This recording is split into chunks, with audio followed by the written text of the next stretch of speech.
अरे कल्लू, तेरे लिए मैं मस्त चैलेंज लेकर आया हूँ। सभी मोमोजों में एक कॉइन छुपा हुआ है। अगर तूने वो कॉइन निकाल दिया तो मेरे तरफ से 100 रुपया मिलेगा तेरे को। रुको मालिक, मैं निकालता हूँ। अब मैं इस मैग्नेट से कॉइन को निकाल लूंगा।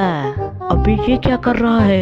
क्योंकि कॉइन मेटल का होता है, इस मैग्नेट पे चिपक ही जाएगा। चिपक भी गया। अरे मोरी मैया, अब मैं मोमोज को खाकर कॉइन निकाल लेता हूँ। लो मालिक, मैं जीत गया। लाओ मेरे 100 रुपए। अगर आप लोगों को वीडियो अच्छी लगी हो तो लाइक एंड सब्सक्राइब कर दे।